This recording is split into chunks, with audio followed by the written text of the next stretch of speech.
जय श्री राधे सभी मित्रों को हमारे YouTube चैनल में आपका बहुत बहुत स्वागत है। तो आज की वीडियो में हम जानेंगे कि व्यक्ति के जीवन में जो आ रही कठिनाई, तकलीफ, समस्या, दुख, इसका निवारण किस प्रकार हो। और मनुष्य जैसे रोज़मर्रा के जीवन में तकलीफ पा रहा है, सुबह से शाम तक कार्य कर रहा है, लेकिन उसे शांति, मन को शांति प्राप्त नहीं हो रही, उसकी बुद्धि अलग ही तरफ जा रही है, संसार के भोगों में उसकी बुद्धि जा रही है, इसलिए उससे सुख का अनुभव नहीं हो रहा, क्योंकि परमात्मा के सिवा इस संसार में कोई भी नहीं है, उसके बिना सुख प्राप्त नहीं कर सकता। इसलिए हम इस वीडियो के माध्यम से जानेंगे कि हम किस भगवान के नाम का जाप करें जिससे प्रभु शीघ्र प्रसन्न होकर हमारे सभी दुखों का निवारण कर दें। तो वीडियो को अंत तक जरूर देखें, तभी आपको पता चलेगा हमें किस प्रकार नाम जप करना है। तो नाम जप के लिए सरल विधि ये है जो स्वयं ब्रह्मा जी ने नारद मुनि को बताई थी। नारद जी ने पूछा, इस कलिकाल में, कलयुग में सब व्यक्ति व्यभिचारी हो जाएंगे, कोई भी ठीक निर्णय नहीं ले सकता, सब अपने दुखों के बारे में ही अपना गुणगान करेंगे, हर आदमी परेशान रहेगा, हर आदमी केवल अपने धन लालच के कारण व्यभिचार में उतर जाएगा। उस समय ब्रह्मा जी ने नारद मुनि को कहा, कलिकाल से बचने का एक ही तरीका है, वो है भगवान का नाम, जो कलिकाल में महामंत्र कहा गया है, हरे कृष्णा कृष्णा कृष्णा हरे हरे, हरे राम राम राम हरे। ये 32 अक्षर का महामंत्र है। इसके जाप करने से आपके अंदर जो आ रहे विकार, काम, क्रोध, लोभ, मोह, सबका नाश हो जाएगा और आपको इतनी प्रसन्नता मिलेगी कि आपका जीवन सुखमय होगा। और प्रभु का नाम स्मरण करने से आपकी सभी चिंताएं, दुख सभी खत्म हो जाएंगे। तो आपको कभी भी निराश नहीं होना है, आगे बढ़ते जाना है। तो मैं एक श्लोक के माध्यम से आपको बताऊंगा।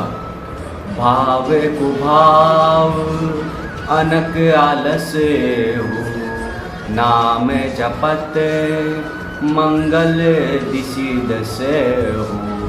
कोई भी दिशा में हो, भली भाव आ रहा है, कुभाव आ रहा है, क्रोध आ रहा है, आलस आ रहा है, उस समय भी आप भगवान का नाम जप करें, हरे कृष्णा महामंत्र का जाप करें, तो आप देखेंगे आपके जीवन में सभी तकलीफ़ें धीरे धीरे कम होने लगेगी। सबसे बड़ी समस्या हमारे कलयुग में ये है कि संसार में व्यक्ति को धन की बहुत कमी है।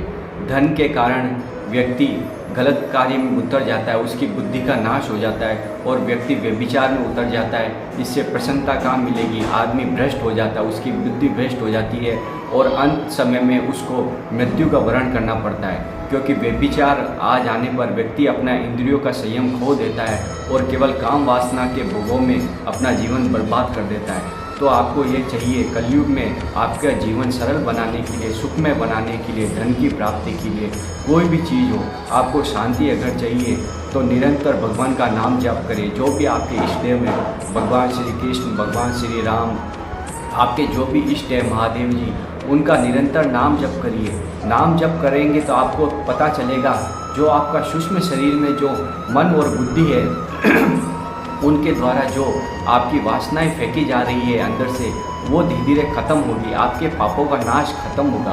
पाप जितने भी आपके करोड़ों जन्म आपके हो चुके हैं, उन पापों का नाश करने के लिए आपको भगवान के नाम का सहारा लेना पड़ेगा, क्योंकि हमारा जीवन बहुत ही छोटा है।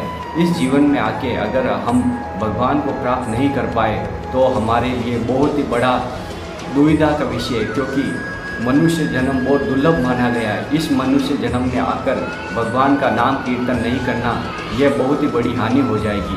आपको हर दिशाओं में सुख चाहिए तो राम नाम मनि दीप धरू, जय हृदय द्वार, तुलसी भीतर बाहरो, जो चाहसी उजियार।